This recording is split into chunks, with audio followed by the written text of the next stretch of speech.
ஆண் ஆதிக்கம் என்பது இன்றைக்கு கட்டி காப்பாற்றப்பட வேண்டும் என்ற முறையில் அவர்கள் செயல்படுகிறார். தேசத்தை காப்பாற்றுவோம், பிஜேபியை அகற்றுவோம். காங்கிரஸ் ஒரு சுய பரிசோதனையை செய்து கொள்ள வேண்டும். மோடியினுடைய ஆட்சி என்று வருகிற பொழுது மாநில உரிமைகள் கூட இன்றைக்கு பறிக்கப்படுகின்றன. இந்தியா காப்பாற்றப்பட வேண்டுமானால் பிஜேபி ஆர்எஸ்எஸ் பிடியிலிருந்து நாடு காப்பாற்றப்பட வேண்டும். நான் சொல்லுகிறேன், இளைஞர்களுக்கு ஒரு கோபம், ஒரு விரக்தி, ஒரு நம்பிக்கை இல்லாத ஒரு சூழல் இன்றைக்கு ஏற்பட்டிருக்கிறது. இதனையும் நாம் புரிந்து கொள்ள வேண்டும். மோடி கருதுகிறார், அடானி அம்பானிகள் தான் செல்வ வளங்களை உருவாக்குபவர்கள், வெல்த் கிரியேட்டர்ஸ் என்று அவர் கருதுவது அடானி அம்பானி போன்ற குரோனி கேபிட்டலிஸ்ட் பெரும் கார்ப்பரேட் நிறுவனங்களை தான் அவர் ஒப்புக்கொள்கிறார். இங்கே கருத்தாலும் கரத்தாலும் உழைத்து பாடுபடுகிற மக்களின் பங்கை அவர் அங்கீகரிப்பதாக இல்லை. இந்த சூழலில்தான் இந்தியா இன்றைக்கு காப்பாற்றப்பட வேண்டும். இந்தியா காப்பாற்றப்பட வேண்டுமானால் பிஜேபி ஆர்எஸ்எஸ் பிடியிலிருந்து நாடு காப்பாற்றப்பட வேண்டும்.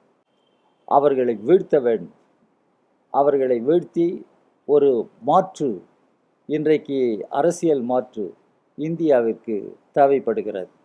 இவற்றையெல்லாம் கணக்கில் கொண்டுதான் இந்த அரசியல் இயக்கத்தை எங்களுடைய கட்சி திட்டமிட்டு வருகிறது.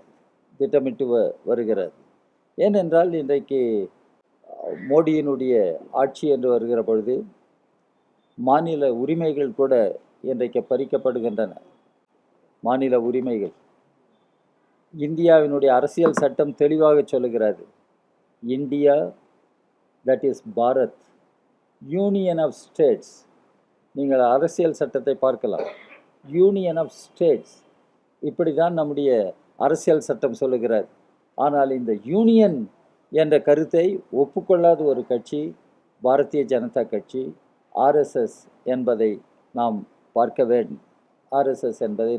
வேண்டும். என இன்றைக்கு ஆர்எஸ்எஸ் ஒரு மிகப்பெரிய மூர்க்கத்தனமாக செயல்பட தொடங்கி இருக்கிறது. ஆர்எஸ்எஸ் இந்தியாவில் பதிவு செய்யப்படாத ஒரு அமைப்பு. உலகத்திலேயே மிகப்பெரிய வெகு மக்கள் இயக்கமாக ஆர்எஸ்எஸ் தன்னை கருதுகிறது, தன்னை சொல்லுகிறது. ஆனால் அது பதிவு செய்யப்படாத ஒரு அமைப்பு. எந்த விதமான சட்டத்திற்கும் உட்படாத, கட்டுப்படாத ஒரு அமைப்பாக ஆர்எஸ்எஸ் இருக்கிறது. ஆர்எஸ்எஸ்ஸை சார்ந்தவர்கள் எங்காவது தவறு செய்து பிடிபடுவார்களானால் ஆர்எஸ்எஸ் சுலபத்தில் they are all fringe elements என்று சொல்லி கைகழுவி விடுவார்கள். ஏதாவது ஒரு சின்ன அமைப்பு ஏதாவது இது மாட்டிக்கொள்வார்கள் என்றால் தே ஆர் ஆல் ஃப்ரிஞ்ச் ஆர்கனைசேஷன்ஸ் என்று ஆர்எஸ்எஸ் கை கழுவிவிடும். ஆனால் ஆர்எஸ்எஸ் இன்றைக்கு மதவெறி அரசியலை முன்வைக்கிறது. இந்த மதவெறி அரசியல் இன்றைக்கு இந்தியாவில் பெரும் கலவர சூழலை ஏற்படுத்தி வருகிறது. அதே போல ஜாதி கட்டமைப்பை காப்பாற்றுகிற ஒரு அமைப்பாகத்தான் ஆர்எஸ்எஸ் பிஜேபி இருக்கிறார். அம்பேத்கர் அனிலேஷன் ஆஃப் காஸ்ட் என்று பேசினார். ஆனால் பிஜேபியும் ஆர்எஸ்எஸும் பர்பச்சுவேஷன் ஆஃப் காஸ்ட் சிஸ்டம் என்று பேசுகிறார்கள், நடந்து கொள்கிறார்கள். அம்பேத்கர் உருவாக்கிய அரசியல் சட்டம் ஆண்களுக்கும் பெண்களுக்கும் சம உரிமை கொடுக்கிறது. வாக்குரிமை வழங்கப்பட்ட பொழுதே ஆண்களுக்கும் பெண்களுக்கும் என்ற பேதமில்லாமல் வாக்குரிமை வழங்கியது நம்முடைய அரசியல் சட்டம். ஆனால் இன்றைக்கு ஆர்எஸ்எஸ் பிஜேபி ஆட்சியில் பேட்ரியார்கி ஆணாதிக்கம் என்பது இன்றைக்கு கட்டி காப்பாற்றப்பட வேண்டும் என்ற முறையில் அவர்கள் செயல்படுகிறார்கள். எனவே தான் இன்றைக்கு இந்தியாவை காப்பாற்ற வேண்டிய பொறுப்பு எல்லோருக்கும் இருக்கிறது. எனவே மக்களை ஒன்று திரட்டுவதற்கான முறையில் இந்த இயக்கத்தை எங்களுடைய கட்சி திட்டமிட்டு வருகிறது. இப்போது மாற்று என்று வருகிற பொழுது இந்தியா கூட்டணியை பற்றி நீங்கள் அறிந்திருக்க வேண்டும். இந்த இந்தியா கூட்டணி அமைந்த தொடக்க காலத்திலிருந்து அதில் பங்கேற்று வருகிற கட்சி எங்களுடைய கட்சி. பங்கேற்று வருகிற ஒரு நபர் என்று சொன்னால் நான் இருக்கிறேன். அதனுடைய முதல் கூட்டம் பட்னாவில் தான் நடைபெற்றது. பட்னாவில் அந்த கூட்டம் நடைபெற்ற பொழுது அங்கே ஒரு பொது முழக்கம், பிரகடனம் வெளியிடப்பட்டது. அந்த பொது பிரகடனம் என்னவென்றால், தேஷ் பச்சாவ் பிஜேபி அட்டாவ்.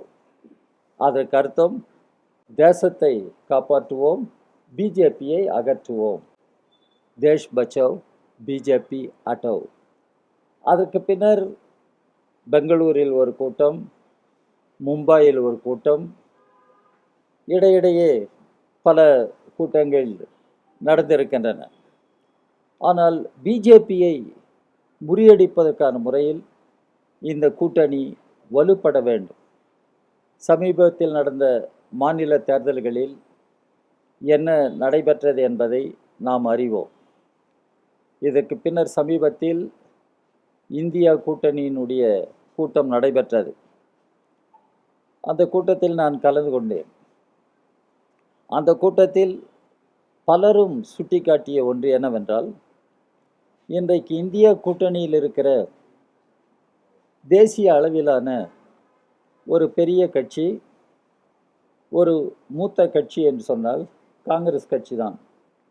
எனவே காங்கிரஸ் கட்சி இன்றைக்கு மாநில கட்சிகள், இடதுசாரி கட்சிகள் இவர்களை உரிய வகையில் அந்த கட்சிகளுக்கு மதிப்பளிக்க வேண்டும். அவர்களோடு நம்பகத்தன்மையோடு செயல்பட வேண்டும். காங்கிரஸ் கட்சி தேர்தல் காலத்தில் எல்லா கட்சிகளுக்கும் இடையே ஒரு சுமூகமான, ஒரு அகாமடேட்டிவ் அணுகுமுறையை பின்பற்ற வேண்டும். இவையெல்லாம் சுட்டிக்காட்டப்பட்டிருக்கின்றன. ஏனென்றால் சில நேரங்களில் காங்கிரஸ் கட்சி தலைவர்கள் பேசுவது என்பது சில அரசியல் நெருக்கடிகளை உருவாக்குகின்றன. கேரளாவின் தேர்தலின் போது அங்கு போய் பேசிய காங்கிரஸ் கட்சி மூத்த தலைவர்கள், இந்தியா கூட்டணியில் இடம்பெற்றிருக்கிற தலைவர்கள், அவர்களெல்லாம் பேசினார்கள், இடதுசாரி இயக்கம் இப்பொழுது இடதுசாரி இயக்கமாக இல்லை, அவர்கள் பிஜேபியோடு இன்றைக்கு ஒரு மாதிரியான உறவை கொண்டிருக்கிறார்கள். Left is no more left, left has unholy alliance with BJP என்று பேசினார்கள். இதை அப்பொழுதே நாம் கண்டனம் செய்திருக்கிறோம். இப்படி பேசுகிற காங்கிரஸ் கட்சி ஒரு ஐடியாலஜிக்கல் பேங்க்ரப்சிக்கு உள்ளாகி இருக்கிறது, அதற்கென்று ஒரு பொலிட்டிக்கல் காம்பிட்டன்ஸ் இல்லாமல் போய்விட்டது என்றெல்லாம் நாம் குறிப்பிட்டு காட்டியிருக்கிறோம். இந்த கூட்டத்திலும் அவை சுட்டிக்காட்டப்பட்டன. காங்கிரஸ் கட்சி இவற்றிலிருந்தெல்லாம் படிப்பினையை பெற வேண்டும் என்று. அதுக்கு பின்னர் தான் ராஜீவ்காந்தி பேசியது என்று காங்கிரஸ் கட்சி ஒன்றை வெளியிட்டது. அதில் பினராயி விஜயனை நான் எப்படி கட்டிப்பிடிக்க முடியும்? பினராயி விஜயனை கட்டிப்பிடிக்க வேண்டும் என்று யாரும் சொல்லவில்லை. நாம் தெளிவாக புரிந்து கொள்ள வேண்டும். பினராயி விஜயனை கட்டிப்பிடிக்க வேண்டும், ஹக் செய்ய வேண்டும் என்று யாரும் கேட்டுக்கொண்டதில்லை. மோடியை இன்றைக்கு கட்டிப்பிடித்தவர் ராகுல் காந்தி. உங்களுக்கெல்லாம் தெரியும், பாராளுமன்றத்திலேயே இது நடந்தது. ஒரு உரையை நிகழ்த்திவிட்டு ஓடி போகிறார், மோடியை கட்டிப்பிடிக்கிறார். இது உலகமே பார்த்திருக்கிறார். அவர் இன்றைக்கு பினராயி விஜயனை கட்டிப்பிடிக்க சொன்னால் நான் என்ன செய்ய முடியும் என்று கேட்கிறார். அப்படி யாரும் அவரை கேட்டுக்கொண்டதில்லை. இதை தான் காங்கிரஸ் புரிந்து கொள்ள வேண்டும். காங்கிரஸ் ஒரு சுய பரிசோதனையை செய்து கொள்ள வேண்டும்.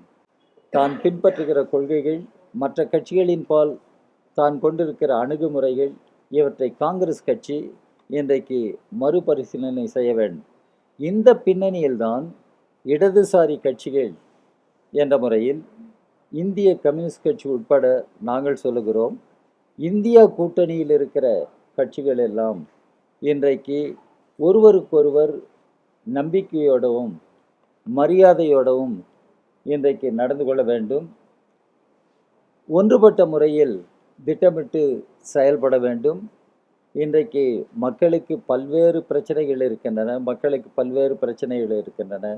விலைவாசி உயர்வு, வேலையில்லா திண்டாட்டம் என்று தொடங்கி இப்போது நீட் கேள்வித்தாள்கள், வினாத்தாள்கள் வெளியானது, அல்லது சிபிஎஸ்இ